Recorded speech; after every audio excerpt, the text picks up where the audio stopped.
Eu acho que a gente podia começar o papo assim, com uma coisa mais objetiva sobre os grupos, depois a gente pode entrar mais na história do espetáculo. Assim.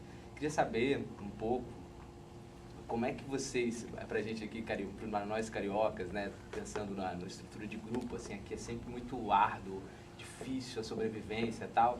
Queria saber como é que é a sobrevivência dos grupos, das companhias, como é que se dá o dia a dia, como acontece isso para vocês?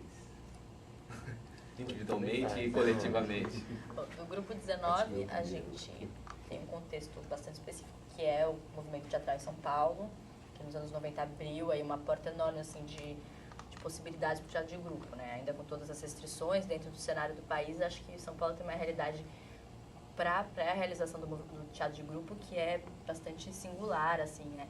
Então, a gente tem 10 anos de trajetória e a gente se cola totalmente às conquistas do movimento em São Paulo. Tem a ver com a lei de fomento, né, com todos os editais que vieram depois, com a lei de fomento sobretudo, que é o que estruturou o grupo, né? A gente estruturou, criou um espaço, né? A gente se entendeu como um grupo a partir da lei de fomento, né? Que significa esse entendimento sobre o que é ser grupo, quer fazer um trabalho continuado, quer ter uma pesquisa. Então, a gente hoje em dia tem essa força muito grande que estar ligada a um espaço, potencializa muito, né, as nossas atividades, não só internas, quanto as possibilidades de interação, de receber outros grupos e atividades no espaço. E essa manutenção que vai se dando por esses editais públicos. E o espaço mesmo foi, vocês conseguiram um espaço através, né, de uma... O espaço teve a ver com a pesquisa, foi uma sorte de alguma maneira, teve a ver com a pesquisa de higiene, e a gente começou a procurar espaços em São Paulo que pudessem ser esse lugar histórico, né, que fosse uma paisagem, que fosse um elemento de dramaturgia espacial. Mas também nascendo muito de uma necessidade de dialogar com a cidade, sim, né? Sim. Acho que o Fomento ele traz muito isso no seu gozo, né? O Fomento para a cidade de São Paulo. Então acho que os grupos de São Paulo começaram a pensar, ok, o que eu faço, como é que isso responde à cidade? E não responde a uma plateia vazia numa caixa preta. Né? Então, acho que não à toa a gente foi para na Vila Maria Zélia por uma questão da temática, do século XIX, de tudo que já nos envolvia, mas também, como outros grupos de São Paulo, a gente foi atrás de um diálogo mesmo, que não se dá também só no momento da apresentação, né? Se dá em toda a produção, se dá no dia a dia, inclusive, né? A gente é um grupo que tem vizinho mesmo, assim, né? Nossa, a gente trabalha aqui, tem gente morando em cima, do lado, na frente. E no próprio ato de habitar um lugar que estava fechado há 40 anos, né? Que estava um prédio público e que estava fechado, usado como depósito. É uma ocupação. Então é uma ocupação mesmo. Mas isso partiu de vocês, sim, ou foi uma coisa da prefeitura? Não, com a galera da A gente invadiu mesmo. Entendi. Foi uma ocupação que foi sendo legitimada, obviamente, durante o tempo. A gente foi lá, a gente foi tentando entender que caminhos eram esses, mas como os caminhos burocráticos eram sempre muito confusos, então é isso, é um papel, serve, não serve, vai servir, um dia alguém vai pedir, vai passar para a prefeitura. E enquanto isso a gente foi revitalizando e devolvendo aquele espaço e ressignificando ele tanto para a comunidade, né, tanto para a própria Vila Maria Zélia. Tinham pessoas ali que tinham nascido ali, tinham 40 anos e nunca tinham entrado naqueles espaços. E colocando a Vila Maria Zélia nesse mapa cultural da cidade. Então, inclusive com a ajuda deles, né? Nossa primeira entrada foram os moradores que ajudaram a gente a tirar os entulhos, a lavar. Foi tudo muito feito coletivo, assim, tomada. Legal. E já fazendo o link com o Espanca, acho que nos últimos 2 anos, o apoio da Petrobras, que também é uma mudança, né, desses editais, quer dizer, foi o nosso caso, o 19 ganhou a primeira vez que abriram, né, que saiu essa ideia da Petrobras, por meio de um edital específico para manutenção mesmo, né, de 2 anos contínuos, né, e nós ganhamos esse primeiro edital e na vez seguinte acabou que foi o Espanca, que também, entre outros grupos, né? Mas também nosso está acabando, deles está começando. Eles agora vão sustentar a gente. Nós vamos mudar para BH agora. A junção, da junção já entendi.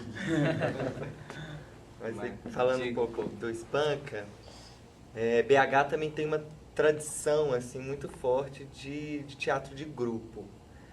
Tem muitos coletivos lá, é uma coisa que o país inteiro também reconhece, embora a gente não tenha uma política pública estruturada como São Paulo tem, a cidade vive de coletivos teatrais. É praticamente a única maneira de se fazer teatro investigativo assim, em Belo Horizonte, que não seja um teatro comercial, digamos. Então a gente fundou o grupo e viveu basicamente às custas de cachê de apresentação e leis de incentivo, de renúncia fiscal, que é a única maneira, era no começo a única maneira de se fazer dinheiro em Belo Horizonte com teatro. Tanto lei estadual ou... Estadual e municipal, e às vezes federal. E a gente acompanhou o processo de criação do Fundo Municipal, do Fundo Estadual de Cultura, embora a gente nunca tenha sido contemplado, acho que a gente nunca nem pediu dinheiro nesses editais, nunca teve um projeto neles. Agora a gente começou um processo de articulação de um movimento político em BH também, com outros coletivos. Acho que isso também é importante falar, assim, que a gente tem esse olhar, né, para a política pública, para uma forma de manutenção e de incentivo à cultura que não passa pela iniciativa privada. E agora, especificamente, pela primeira vez, a gente ganhou o edital da Petrobras, que vai manter a companhia por 2 anos. E a gente nunca teve isso, sempre viveu numa instabilidade, assim, sem saber como seria o próximo semestre.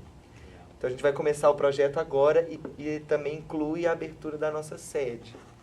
Que, como os meninos falaram, buscando um diálogo com a cidade e tal, a gente vai abrir um espaço no centro de Belo Horizonte, que também é um espaço que estava muito abandonado, e a gente acompanhou no último ano, 1 ano e meio, um processo de revitalização cultural e simbólico do centro da cidade. Então a gente está indo para o centro dessa história. Bacana. Mês que vem, né, Marcelo? Mês que vem. E como é que se deu o encontro para o espetáculo? Como é que... Foi um namoro, começou o namoro. Acho que já tinha... se encontrar em festival. E já tinha uma coisa assim, de gostar do trabalho do outro, sabe, né? De assistir as peças. De assistir, gostar e conversar e dessa coisa... tem até uma história engraçada que a gente pediu para uma jornalista, Carol, né, de BH, apresentar a gente pra eles. A gente estava no Festival de Curitiba. Apresenta eles pra gente. A gente se admirava e nos conhecia. E as histórias dos antes grupos. de ver os espetáculos, já tinha isso, né? As pessoas chegavam pra gente, vocês precisam conhecer o pessoal de Minas e tal. As histórias dos grupos são muito parecidas. Os meninos estrearam em Curitiba e a gente também. E a gente, quando foi para Curitiba, já sabia do sucesso que o Histeria tinha feito há um tempo atrás. Então a gente também foi meio na história deles, sabendo de como seria. Vocês foram então, compor eles. foi quando a gente estreou o grupo. E aí a gente conheceu no outro ano, quando a gente foi estrear o segundo trabalho, os meninos também estavam estreando o segundo trabalho, aí que a gente se conheceu. Assim. Mas sem dúvida, a trajetória dos festivais nacionais, que também, falando de política, isso também foi uma retomada de uma maneira mais forte, foi o que fez a nossa união, né? A gente se encontrou em muitos. Mas depois foi em todos. Mas depois teve um desejo muito claro e muito legal, assim, eu acho, que é de se conhecer mesmo, assim, que os meninos primeiro chamaram a gente para uma conversa, que é um projeto deles, que é o Encontro Jantar. Encontros Antropofágicos, foi um jantar, e que era o objetivo de falar de teatro, assim, falar dos grupos. E aí... Teve o ato. E depois teve o Ato 1, que é um projeto nosso chama Ato 1 Encontro de Teatro. E aí a gente chamou o 19, a Companhia Brasileira de Curitiba. Na verdade, projetos são esses três grupos. Três grupos.